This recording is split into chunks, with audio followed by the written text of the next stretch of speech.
everyone.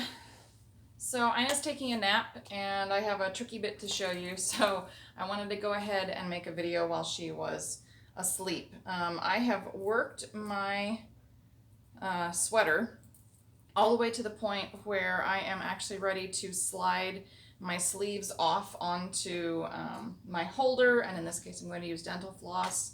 And I wanted to show you how to do that, but I also wanted to talk to you a little bit about the pattern. So as I was going through and knitting along, I discovered that I have the wrong total stitch counts in my little chart on page 2. So where it says total stitches by size, that the fronts are incorrect. The sleeve is correct and the back is correct, but the front count is incorrect, which throws the total off. And that total stitches after all increases is completely wrong.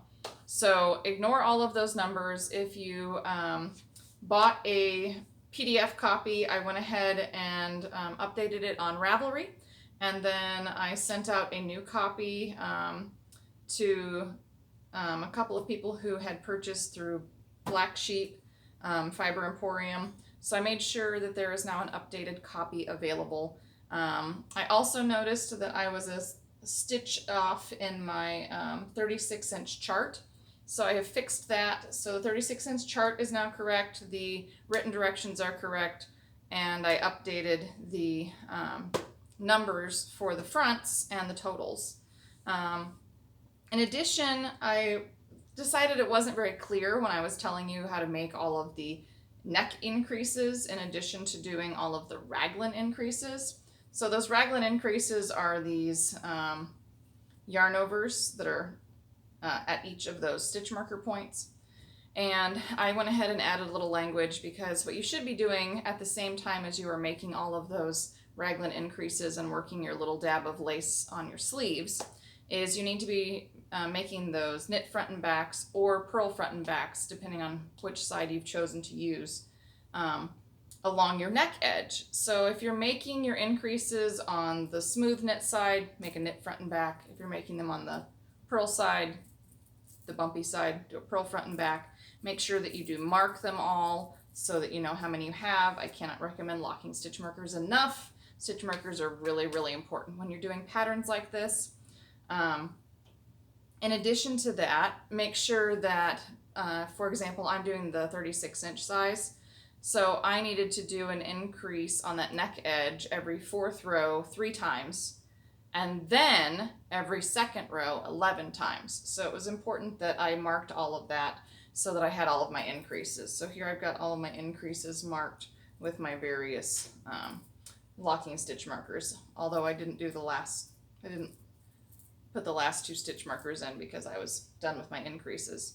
And then once you have worked all of your extra increases, so that is that sleeve chart that you work, once you have worked all your increases up to whatever row you should be on your sleeve chart, then you switch to this little transitional chart, and each size has a different transitional chart because you end on a little different row.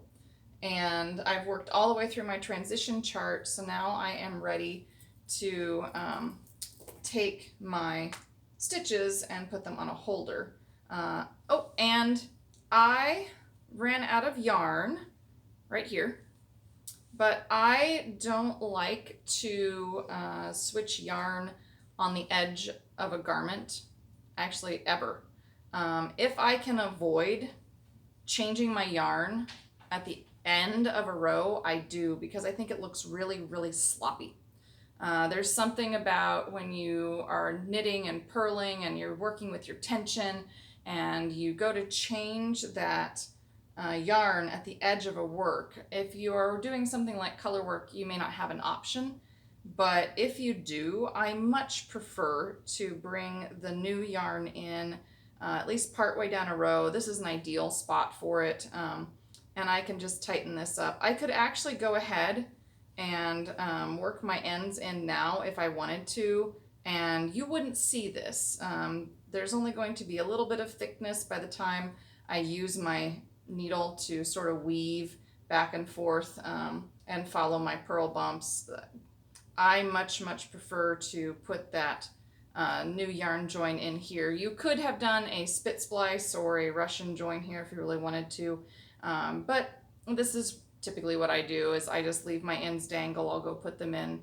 I could put them in now. I usually wait until I'm 2 or 3 rows at least past where I need to be. This is a good chunk, and I go ahead and put my ends in. And I wanted to show you that because I know a lot of people will tell you to go ahead and put those ends or start your new ball at the beginning of a row or the end of a row. And I just really much prefer the tension that I get when I change yarns mid-row if I have the opportunity. If I had a bunch of lace going on here, I might not want to do that.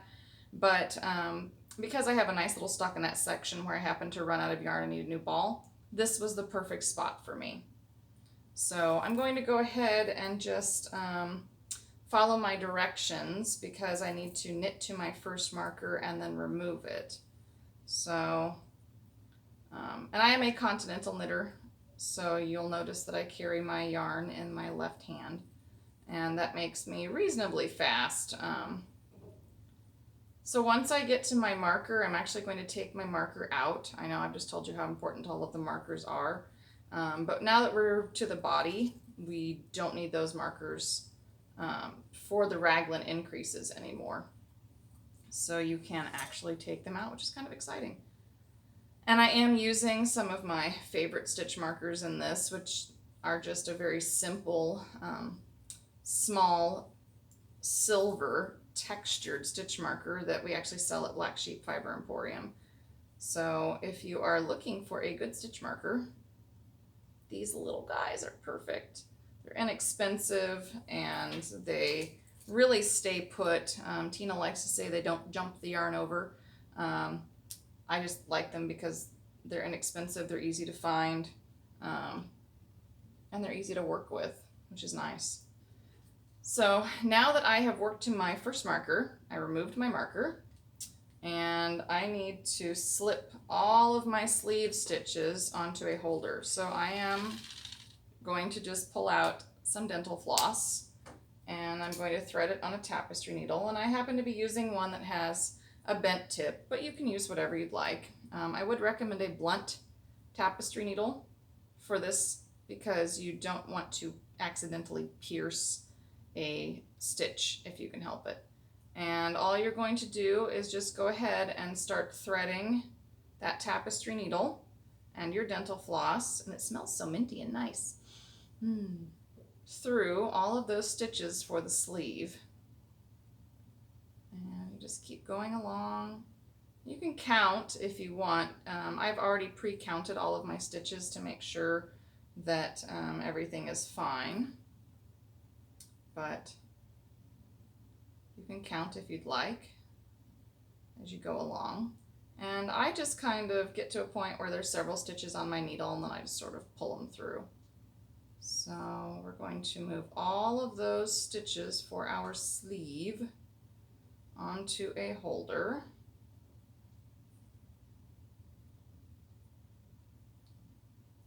And yay! Just about lost that one. There we go. There's my dental floss. There we go. So there we are, all of our stitches. And you can actually save your dental floss. You can make little butterflies with it and save it and use it in further projects. So I took both of my stitch markers out now. I went ahead and put all of those sleeve stitches on a holder. And what I'm going to do is make a little slip knot in my dental floss. And now it can't fall off. It's the best part. And I can finally see the sleeve cap. So that's the top of my sleeve right there. Isn't that exciting? I'm a little excited by that. I didn't think I would make it this far this fast. I've been working really hard. I'm trying to get a lot of knitting done at the moment. And sometimes Ina lets me, and sometimes she takes off with my yarn. So anyway, let's go ahead and follow our directions. So it says we would need to cast on 10 stitches using the knitted on cast on. So if you haven't done the knitted on cast on, there are videos on my YouTube channel. There's videos on our Black Sheep Fiber Emporium website that will help you learn how to do a knitted on cast on. You can do a backwards loop, but the disadvantage to the backwards loop method is that it's very messy and it doesn't have great tension. It's very untidy, especially at an underarm where you may need to go back, as you will hear, and pick up stitches later to knit your sleeve. I really do not recommend it. I much prefer a knitted on cast on. And so all I'm going to do is just go ahead and count 1, 2, 3, 4, 5, 6, 7, 8, 9, and 10. So there's all of my stitches cast on. And now what I will do is go ahead and start working all the way across that back. So you can just join your yarn back together and just start working, because we're just going to knit again all of the stitches for the back until we get to that point where we're around that second sleeve, and then we'll pop that off. And I will do that a little bit later, but I wanted you to see how I go ahead and put that on my dental floss, and I use my little slip knot so that I can pull it out later, and I cast on with that knitted on cast on. I wanted to tell you why I do that, and I also wanted to talk about when you're changing balls and where I do that. We'll talk about hiding ends on another video. If you have questions or you need a little help, you can, of course, send me a message. It's kelly@kellyslackdesigns.com, or you can reach me through kelly@blacksheep@arinco.com. You can find us through that Black Sheep Fiber Emporium webpage as well. And I will keep making these little videos. If you have specific questions, if you put them in the comments, I will try to address them. But do remember, I have that lovely almost 10-month-old baby, and so sometimes you may have to wait a little bit. And it sounds like she's waking up, so I need to go. And we will see you next time. Remember to subscribe to the YouTube channel.